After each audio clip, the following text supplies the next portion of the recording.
You think we can cram 13 years of bike fit knowledge into just a couple of minutes? Let's give it a shot. Hi everybody, Nick from TriRig here. Today's video is one I've been thinking about and excited about for quite a while. In some of the recent videos on our channel, I've been talking about how our understanding of bike fit has evolved dramatically over time. I interviewed Jim Manton a couple of weeks ago about this very topic, and he dropped so many great pearls of wisdom. If you haven't seen that video, I definitely recommend going back to watch that. But I thought a really interesting way to sort of demonstrate this evolution of bike fit is with a personal case study. So I'm going to show you my position from 2011, which, believe it or not, is 13 years ago, and we're going to compare that to my position today with the benefit of today's understanding of bike fit, physiology, and aerodynamics. So, all right, here is the position from 2011, and my hamstrings already hurt just looking at it. This isn't a terrible position. This is definitely a rideable position. I rode this position for a number of years and raced it, and you know, it's an okay position, but it is definitely indicative of that era. This is very much like a Julie Dibbins position, or a little bit like Chris Lieto, although he sat much further back on the saddle. Maybe kind of like a Lance Armstrong or a Craig Alexander of that era. I'm trying to cram myself into this super low position. I'm basically folding myself like a sardine can.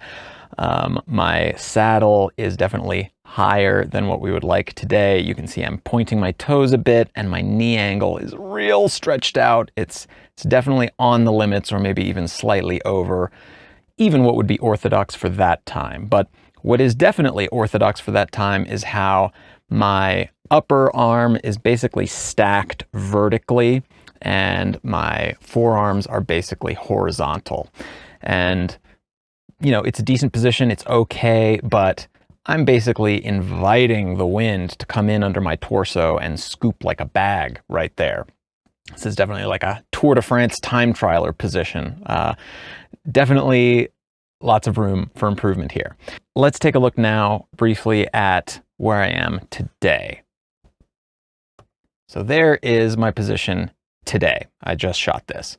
And we can see so many differences, but the first one you'll notice is probably at the front, right? My elbows are much further forward and higher, and my wrists are much higher. There's a lot of tilt here versus the straight horizontal forearms from 2011.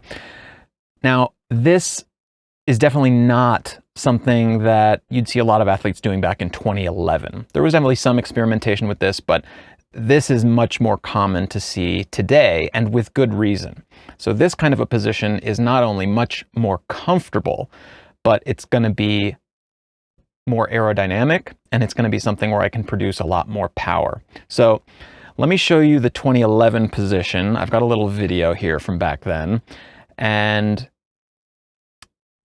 as you can see when I pedal through this, you know, it's okay, but look at those knees just about hitting my elbow. If I come any further back on those pads, I'm going to hit them. In fact, I did hit them at the time a little bit.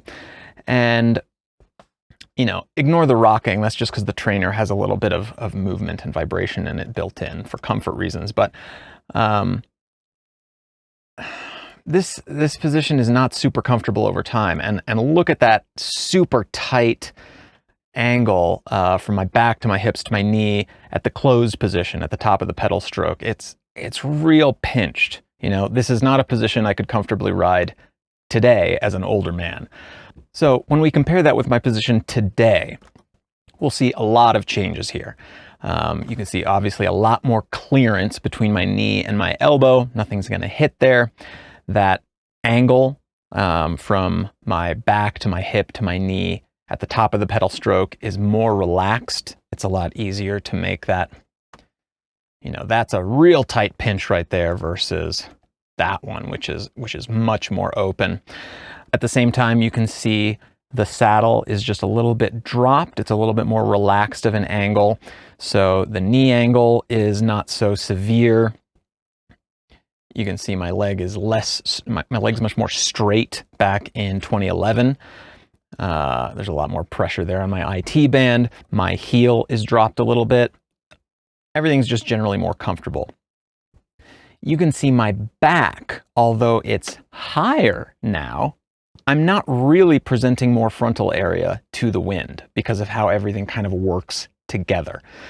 And my hips especially, this is a little bit of a subtle thing, but back in 2011, I'm basically riding with my hips back and I'm kind of crunching myself into the aero position, basically folding like a sardine can.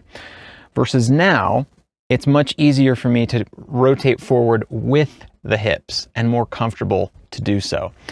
And this position has just so many little benefits, like how it works with the helmet in particular. This is me looking up the road, but as I relax my head and just drop it, I don't really add frontal area. Part of that is the helmet, part of that is the position, but it's just going to be faster in either case. Whereas back in 2011, if I drop my head with this big UVix helmet on, that point is going straight up into the wind.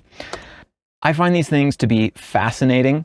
I love how the science and the art of this sport and bike fit keep progressing over time. I think it's amazing that we've come such a far distance in the span of that decade plus time. And I wonder where we're going to be 13 years from now, in 2037. It'll be here before we know it, and I wonder what the bike fits will look like then. But what's critical about this stuff is that you give yourself permission to tinker. And part of that's going to have to do with the equipment that you select. If your bar takes 4 hours to set up every time you want to make a 5mm change to stack, you're probably not going to do it. Whereas on our Alpha 1 Aero bar, it's one wrench and it takes about 10 seconds to change stack, whether you want to add 5mm or 30. You just continuously move that monopost up and down. Same thing with the tilt of the bars. So I'm really passionate about this. That's why I make these videos. That's why I tell you guys about this bar that lets you do these things, because our goal at TriRig is to make the best products that help people achieve their athletic goals. You know, I would never have experimented with this kind of position if it wasn't so easy to do with the equipment. And I can say, yeah, I'm gonna go for that 17-degree tilt on my arms. Let's try it out. If it doesn't work, I can always just drop it back down.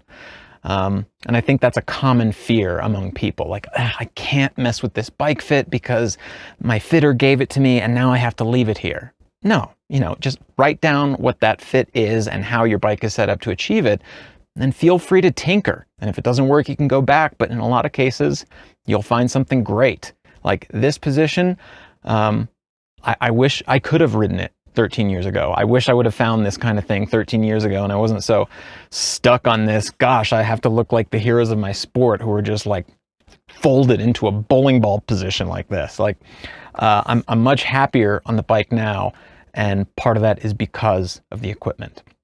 If you have any questions about this bike fit or the equipment or anything I've talked about in this video, just hit me up in the comments and I'll answer personally. Otherwise, if you want to see any of the products that we make to help you achieve this kind of thing, just head to tririg.com. Thanks for watching. I'll see you next time.